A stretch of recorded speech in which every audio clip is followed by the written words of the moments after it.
The Savannah skyline stretches before me, a postcard of gleaming glass and humid promise. From my corner office, 40 floors up, I can almost believe I've outrun my past.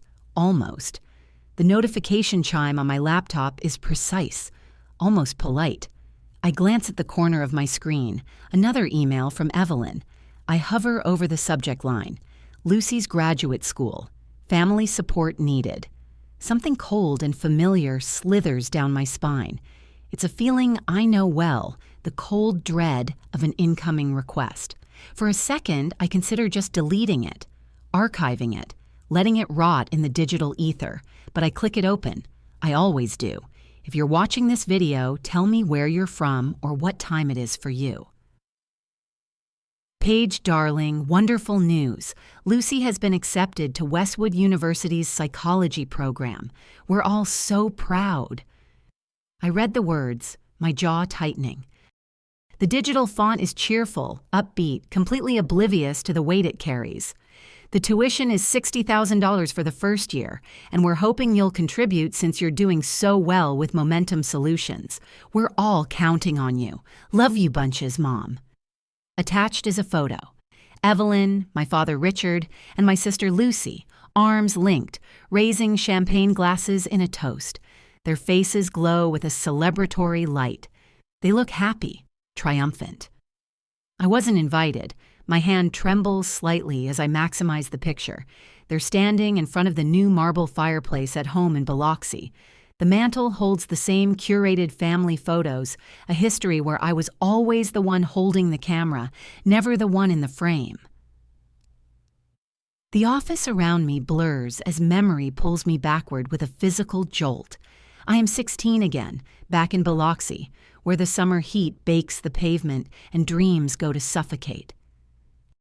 For months, I'd saved my wages from a soul-crushing cashier job, planning the smallest celebration at the one Italian restaurant in our neighborhood that wasn't a chain. Nothing fancy, just pasta with my family, on my birthday. The morning of, Evelyn called me into the kitchen. She wore that expression, mouth pinched at the corners, eyebrows raised in a performance of sympathy that never reached her eyes. "Lucy's got a cold, honey. We'll have to celebrate another time." I nodded. I always did. "Is it bad?" "Just a little fever. Nothing serious, but you know how these things go. Your father and I need to stay home with her." That night, I ate a stale grocery store cupcake alone in my bedroom, a single candle burning down to a waxy puddle. When I checked Facebook later, because I was a glutton for my own punishment, Evelyn had posted a family photo. Family night taking care of our little one. Family means everything. No mention of my birthday, no mention of me. I swallow the memory, forcing it back down, and minimize the email. My bright, airy office suddenly feels too exposed, the glass walls like a cage. Throughout high school, I worked part-time jobs while maintaining straight A's. When Evelyn's car broke down, I paid the repair bill with my textbook money. When Richard lost his job for 3 months, I covered their insurance. When Lucy needed dance lessons, special shoes, summer camp, and a new laptop, I contributed without complaint. "You're the responsible one, Paige," Evelyn would say, patting my arm. "You just don't need the same attention Lucy does." I believed her. Children trust their parents to tell them the truth about who they are. Even in college, I sent money home. Each semester, I'd calculate my budget down to the penny, allocating funds for textbooks, ramen noodles, and my monthly contribution to the family. They called it giving back. I called it earning love. My graduation day at Stanford stands out like a bruise that never quite healed. 3 empty seats in the front row, marked with reserved signs I'd placed there myself. My phone buzzed 10 minutes before I walked across the stage. A text from Evelyn. "Sorry, sweetie. Lucy had a piano competition. You're strong. You'll understand." Professor Winters found me after the ceremony, my eyes dry but burning. "Your family couldn't make it?" she asked, straightening the tassel on my cap. "Something came up," I said. The words tasted like metal. "Their loss, Paige." She squeezed my shoulder. "I'm incredibly proud of you."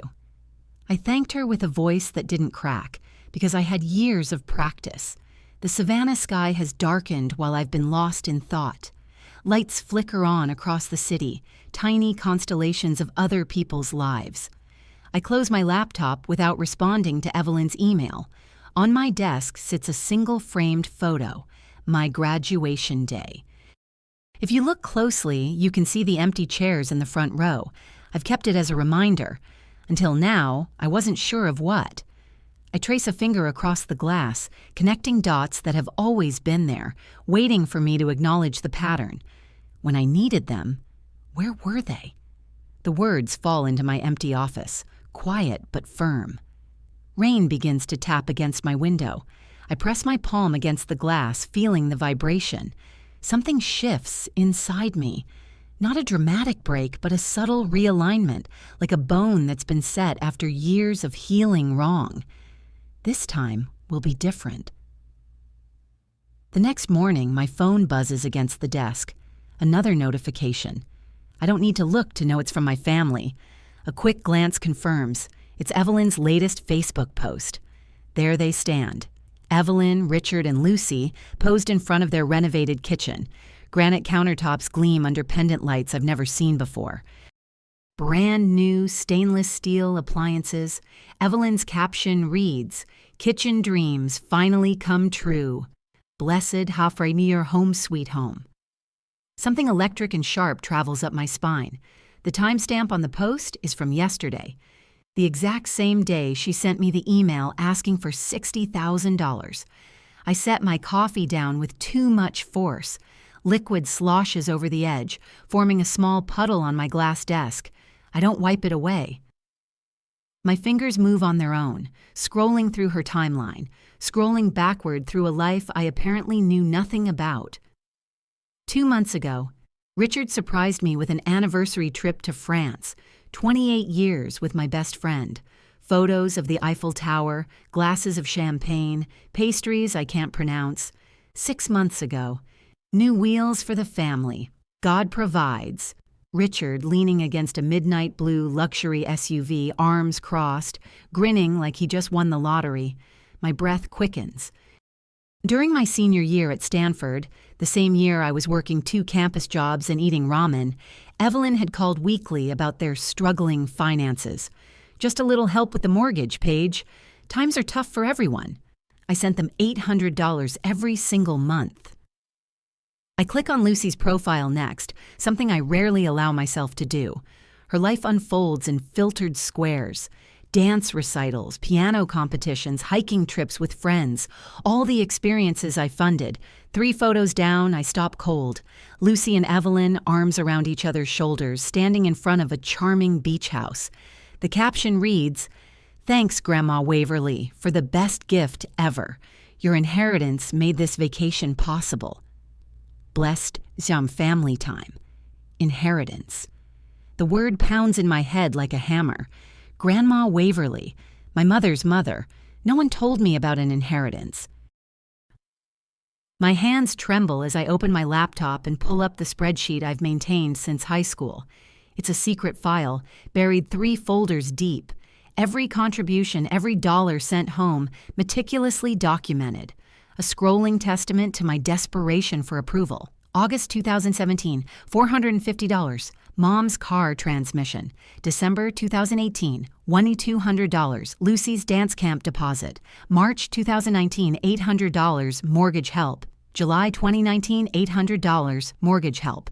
It goes on for pages. The total stares back at me from the bottom of the screen. $32,417.80. Over 8 years. I feel sick. The phone rings, jarring me.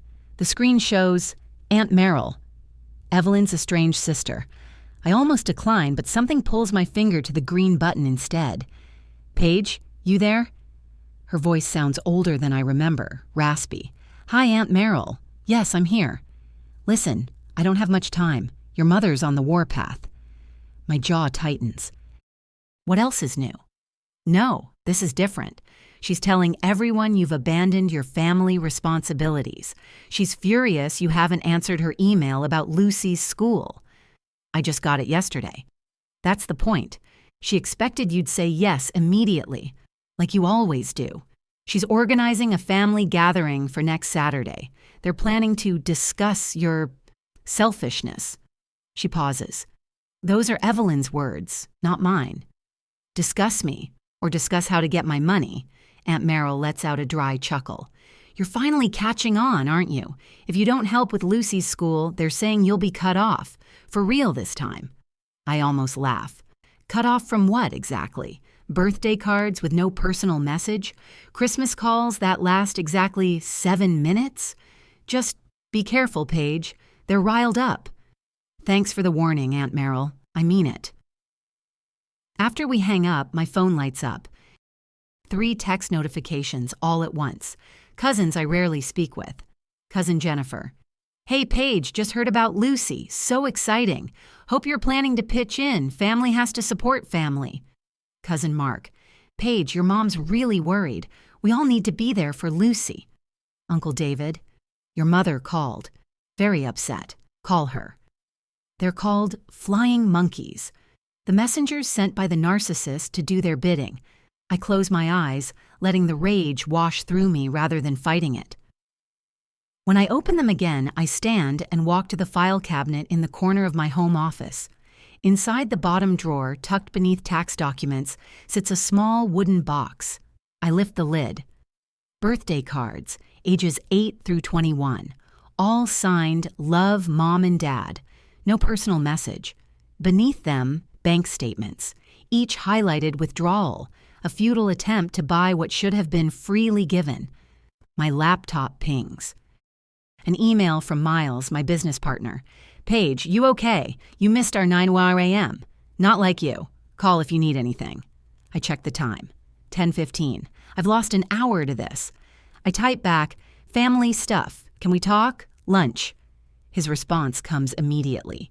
Trattoria at 12. I'll clear my afternoon if needed. Something loosens in my chest.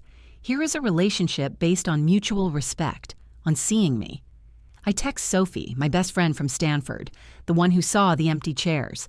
Hey, family drama is hitting DEFCON 1. Got time for a call tonight? Her reply is instant. For you, always. Want me to bring wine and a baseball bat? I smile, a real smile. Just the wine, for now. My next steps form with surprising clarity. No more automatic yes. I open my contacts and scroll to Lucy's number. We text occasionally. Strained communications full of surface details and mutual avoidance of deeper truths. I type carefully. Hey Lucy, can you send me your tuition details and student ID? I'm considering a gift. I hit send. I wait, watching the bubble that shows she's typing appear and disappear. 3 times. Finally, her response comes through. Really? That would be amazing. Mom said you might help. Give me a sec to find everything. Of course. Evelyn already told her I'd help. Of course. The next text contains Lucy's student ID number and a direct link to Westwood University's payment portal. I save both. My phone rings almost immediately. Mom, I let it go to voicemail. It rings again. Dad, I let it go. A 3rd time. Mom. The voicemail notification appears. I press play. Paige Elizabeth Bradshaw, how dare you go behind our backs to talk to your sister about money? We are a family, and families discuss these things together. Call me back immediately. My finger hovers over the delete button, but instead I save the message. Documentation. Evidence. The beginnings of a strategy. When the phone rings a 4th time, I answer.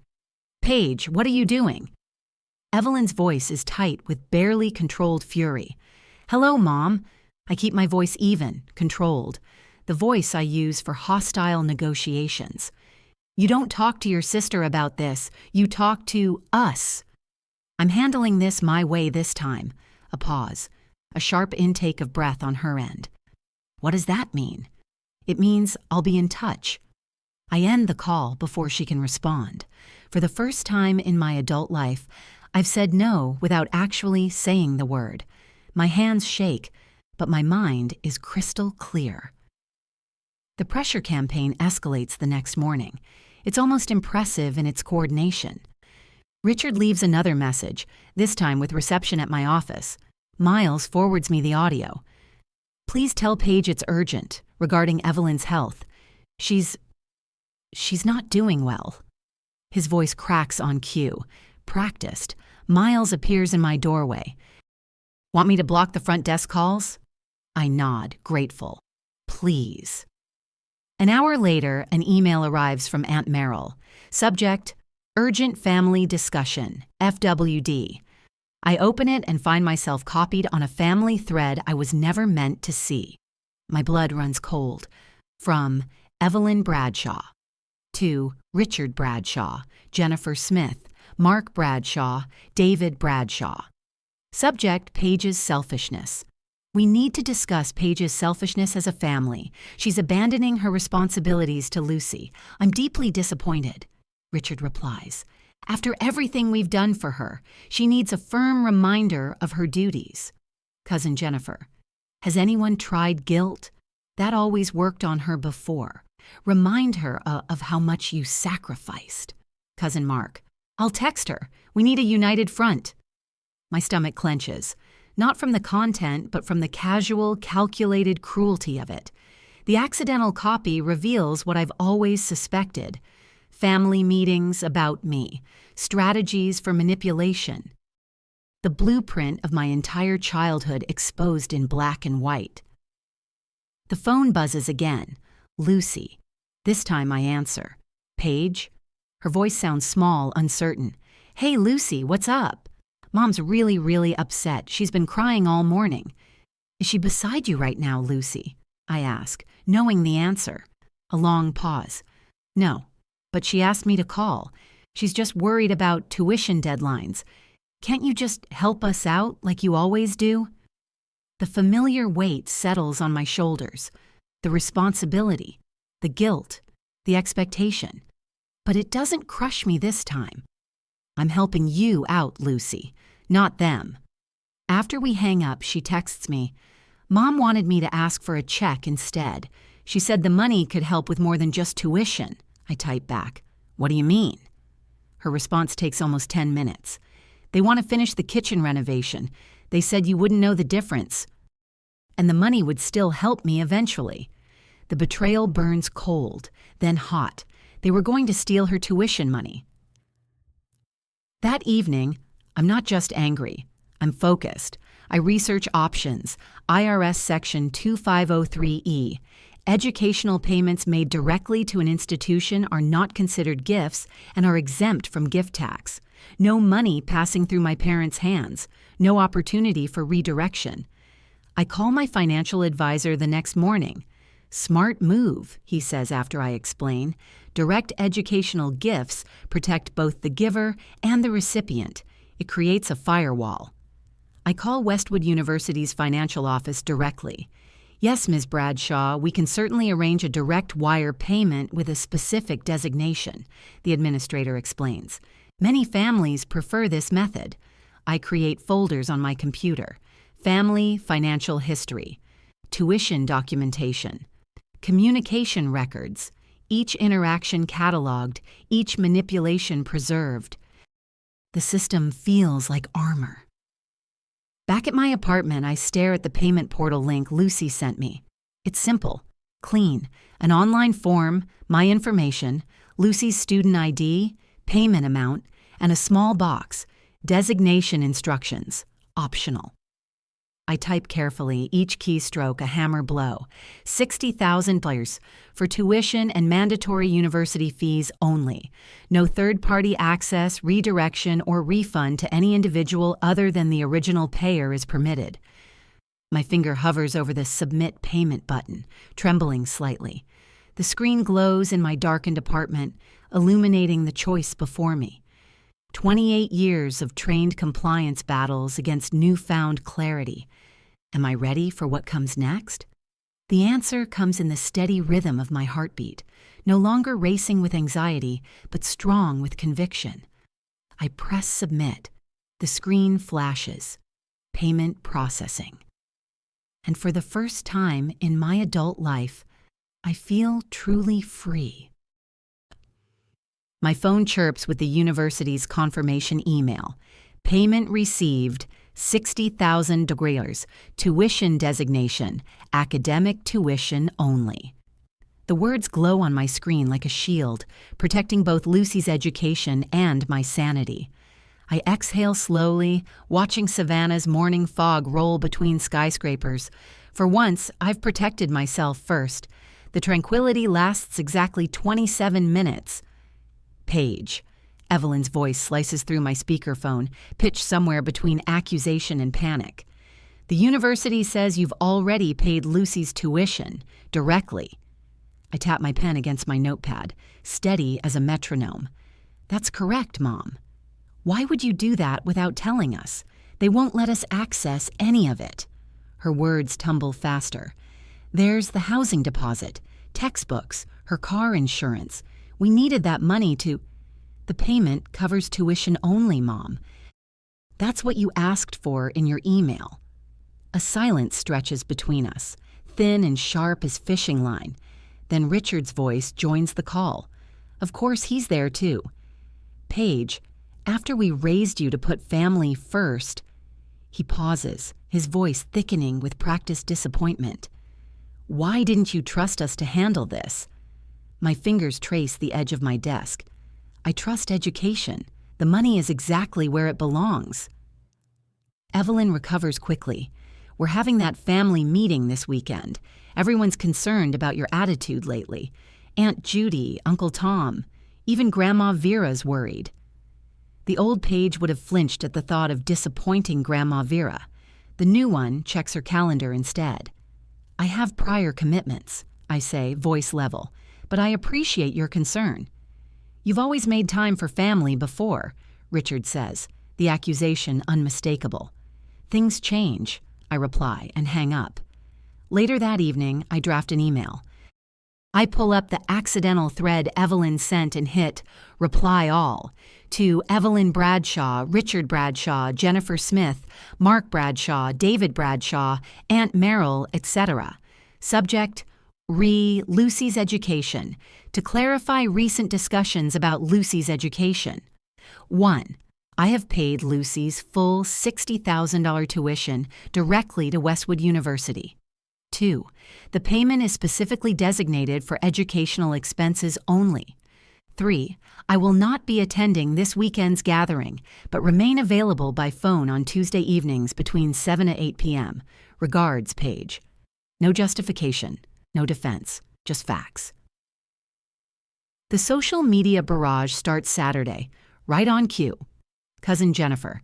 Money really changes people. So sad. Uncle Tom. Some folks forget where they came from. Small caliber bullets designed to wound pride rather than kill a relationship. I turn off notifications and head to Sophie's apartment, where actual friends await with wine and perspective. She opens her door with an understanding smile. The tribunal convening without the accused? She asks, taking my coat. Apparently, I've been tried and convicted of independent thinking. Sophie's apartment buzzes with voices. Our college friend Diego, my work colleague Vanessa, and even Dr. Wallace, my therapist, who technically shouldn't socialize with clients, but made an exception for what she called a boundary celebration. To Paige, Diego raises his glass, who finally learned that family doesn't mean financing. We laugh, and something loosens in my chest. Here, nobody's measuring my worth by my wallet. On Monday, a formal letter arrives from Westwood University. The Dean of Psychology personally thanks me for my generous support of academic excellence. I trace the embossed letterhead, imagining Lucy walking those hallways. The call from Aunt Merrill comes Wednesday morning. I spoke with your mother yesterday, she says, her voice low. She claimed you refused to help Lucy at all, said you'd hung up on her and abandoned your sister. And what did you say? I mentioned I'd seen the tuition receipt from the university bursar's office. My son-in-law works there. What did she say then? Changed the subject faster than a politician caught with his pants down, Merrill chuckles. I'm starting to see what's really happening here, Paige. You keep it up. A small victory. The first family member to question the narrative. The victory is short-lived. On Friday afternoon, my phone buzzes. A voicemail from Evelyn. I press play. Paige. Oh God, Paige, it's Lucy. Evelyn is sobbing, hysterical, ragged breaths. She had a breakdown, a complete mental breakdown from all this stress. She's at the university hospital. Please, Paige, you have to come. The line clicks, dead. My blood turns to ice. Lucy, the stress. This is my fault. The old guilt, the responsible one programming, overrides all my new logic. I yell for my assistant. Clear my schedule. Book the next flight to Biloxi. No, to whatever airport is closest to Westwood. Paige, are you sure? Miles says, appearing in my doorway, having heard the commotion. It's Lucy. She's in the hospital. I have to go. This feels off, he says, his brow furrowed. Let me check the hospital first. No, I snap. There's no time. I grab my purse, my laptop, my resolve shattering like glass. The flight is 3 hours of gut-wrenching turmoil. I'm a terrible sister. I pushed them too far. I did this. I'm bargaining with a universe I don't believe in. I land, rent a car, and speed to the hospital, my hands shaking on the wheel. I run through the automatic doors of the emergency room, my heart pounding in my throat. I skid to a stop at the front desk. I'm here for my sister, Lucy Bradshaw. She was admitted. A mental breakdown? The receptionist, a calm woman with tired eyes, types the name into her computer. She types it again. Bradshaw, you said? Lucy? Yes, Lucy Bradshaw. She shakes her head slowly. I'm sorry, ma'am. We have no patient by that name. No, that's impossible. My mother called. She was hysterical. Check again. Maybe she's under a different name? Check. Check Evelyn Bradshaw. The receptionist types again. No one by that name either. Are you sure you have the right hospital? Yes, Westwood University Hospital. I'm sorry, she says, her voice firm now. There is no one here by that name. The floor seems to tilt beneath my feet.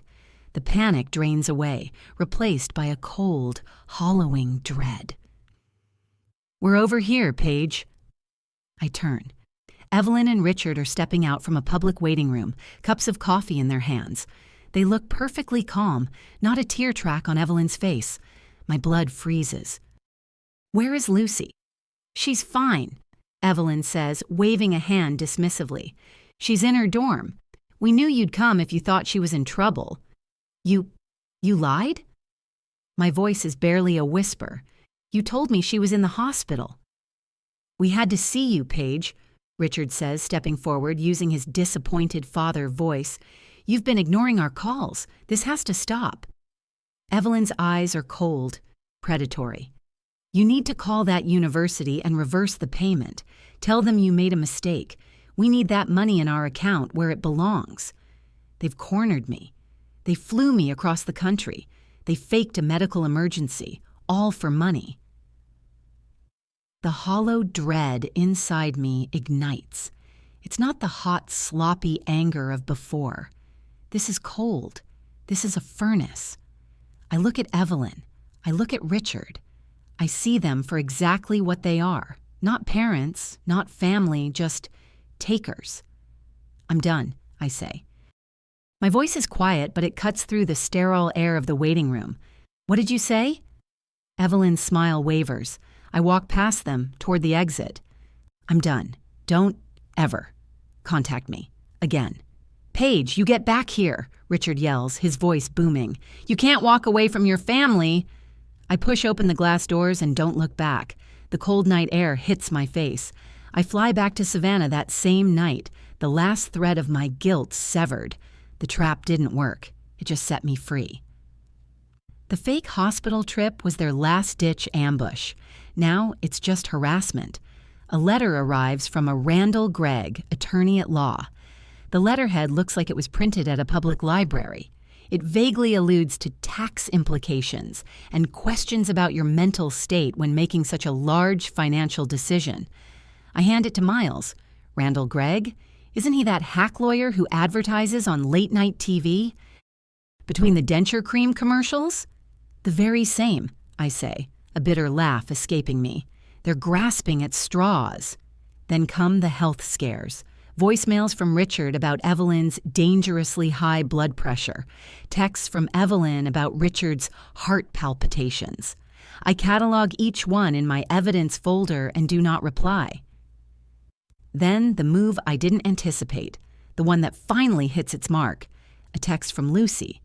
"Paige, can we talk? Mom and Dad say I have to choose." My fingers go cold. "Choose what, Lucy?" They say I have to choose between them and your money. They said if I accept your tainted tuition, I'm not their daughter anymore. I don't know what to do. This is it, using Lucy as the final pressure point. My stomach twists. Am I making everything worse for her? I stare out the window. Maybe I should have just written the check and walked away. Miles, who's in my office for a meeting, sees my face. "Don't do that," he says quietly. "This isn't about money anymore. It's about them realizing you're not their property. But damn, that's low." "She's caught in the crossfire," I whisper.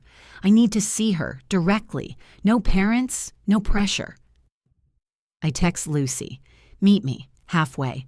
A coffee shop in Atlanta. This Saturday. Just you and me, please." She agrees. I spend the next 2 days preparing. I'm not going in empty-handed. I pull out the old wooden box. I scan every birthday card, every bank statement.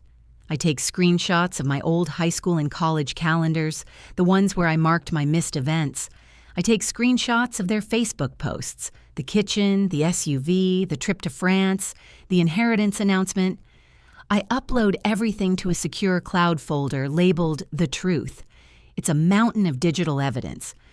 I'm sitting at my desk, organizing the files, when a security alert pops up on my screen. "A new device has logged into your cloud account." My heart stops. The location: Biloxi, Mississippi.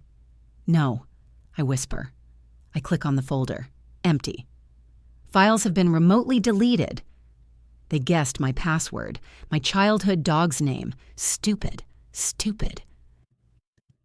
I'm hyperventilating. They're gone. All of it. Years of proof. Deleted. My meeting with Lucy is in 2 days. I have nothing. Think, Paige, think. I slam my fist on the desk. I scramble to the cloud services help page. Deleted files.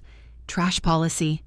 Deleted files are held in the trash folder for 30 days before permanent purging. I click on the trash folder.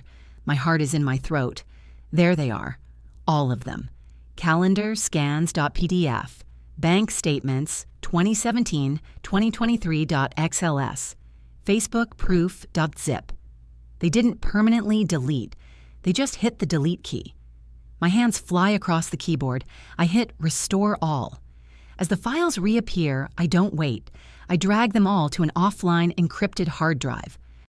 I change my password to a 32-character random string. I watch the progress bar as the files copy to the drive. Copying 99%. Complete. I eject the drive and hold it in my hand. It's warm. It's my entire life. It's the truth.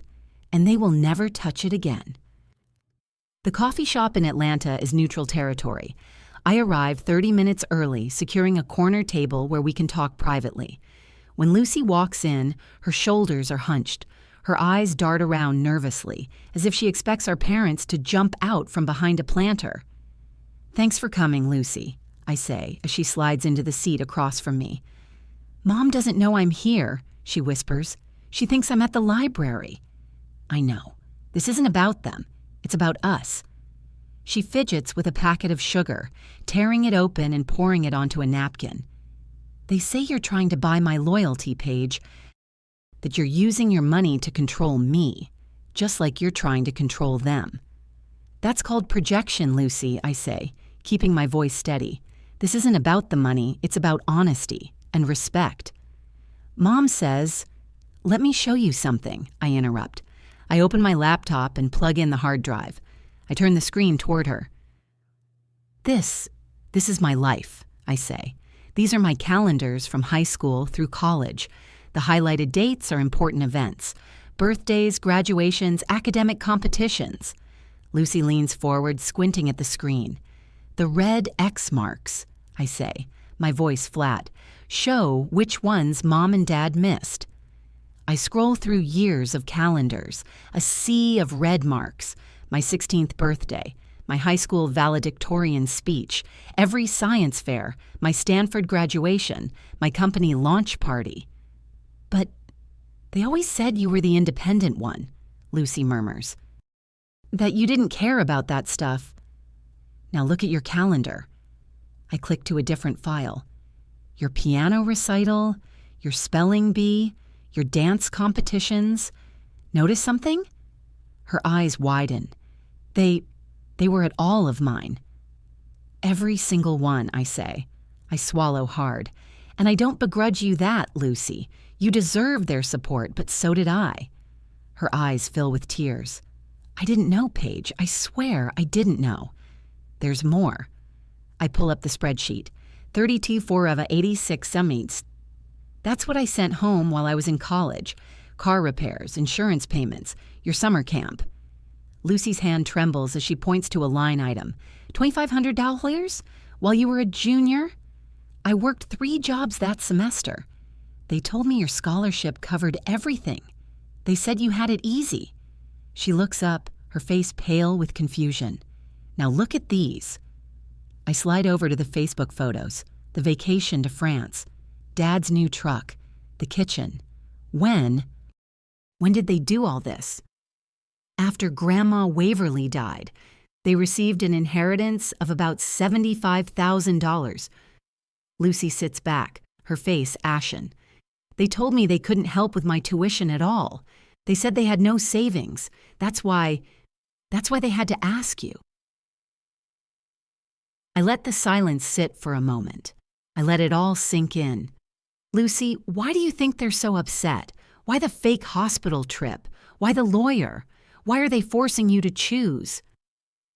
Because you didn't trust them, she whispers, repeating the company line.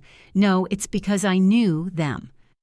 I click to the final file, an email. This is from the Westwood Financial Office confirming my payment. And this, I point to a line, is them confirming a phone inquiry from Richard Bradshaw on October 26th. What did he ask? He tried to have $20,000 of the tuition payment refunded to his bank account for associated housing and living expenses. They wanted to finish the kitchen. Lucy's face crumbles. The last piece of her denial shatters. They said you wouldn't mind helping with the house, too, she whispers, her voice cracking. They were using me. Yes. She reaches across the table, her fingers brushing mine. I'm so sorry, Paige.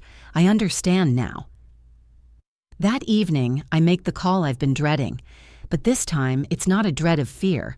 It's the dread of a necessary, painful duty. Evelyn answers on the first ring. Paige, thank God. We've been so worried. Did you talk to Lucy? Mom, I need to talk to both of you. Put me on speaker. A pause. Richard, get in here. It's Paige. I hear fumbling, then Richard's voice. Paige? It's about time you called. This call is being recorded, I state, my voice calm and firm. What? Why would you? I'm setting some boundaries. I love you both, but love doesn't require submission. Now listen here, young lady, Richard begins, his voice rising. No, you listen. My voice doesn't waver. It's steel. I have documented everything.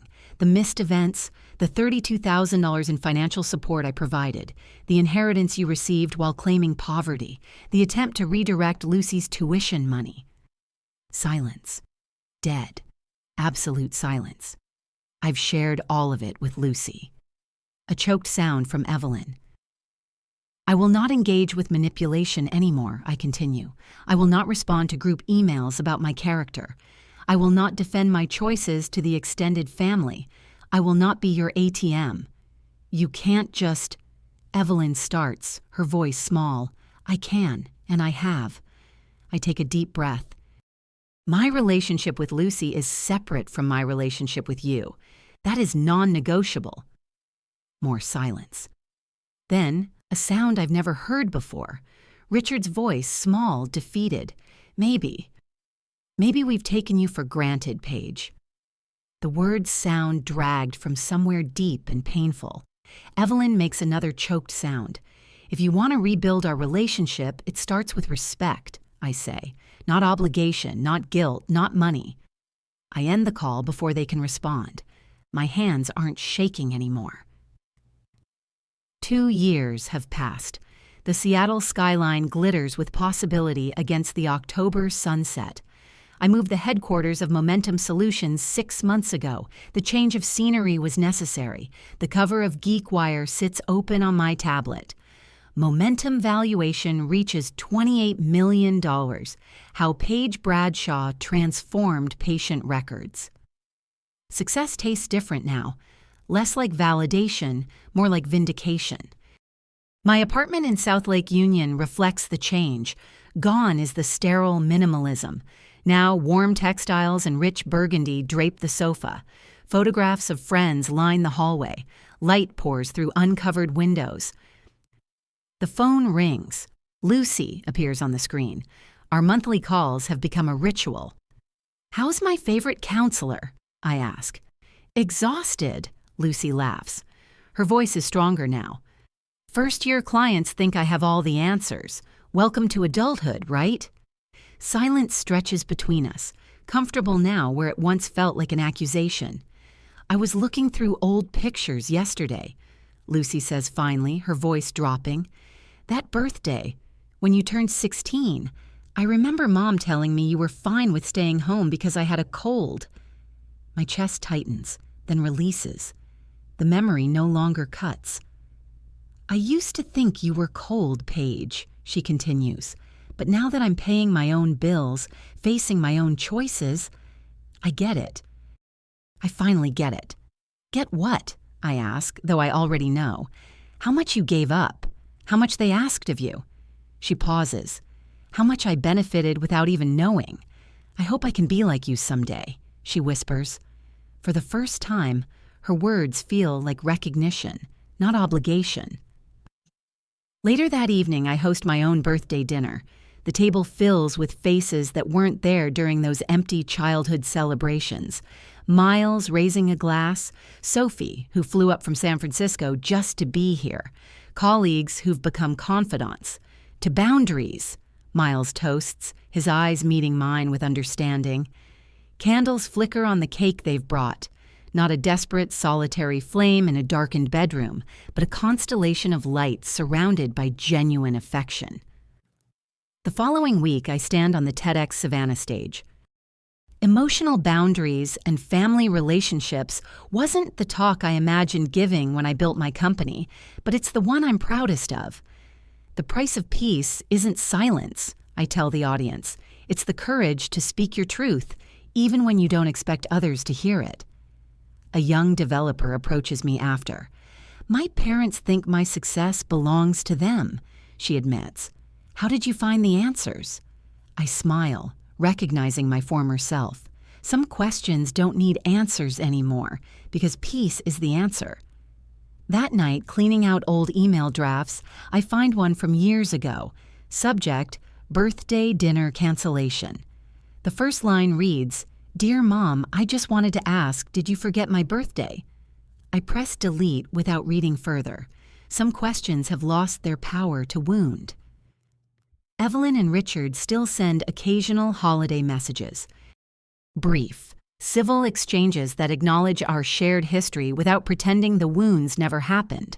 I no longer measure my worth by their response. The sunset bathes my balcony in amber light when my phone chimes with a text from Lucy. "Still on for sister dinner next Tuesday?" I type back without hesitation, looking forward to it.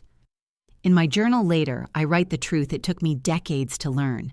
Family isn't always who you're born to.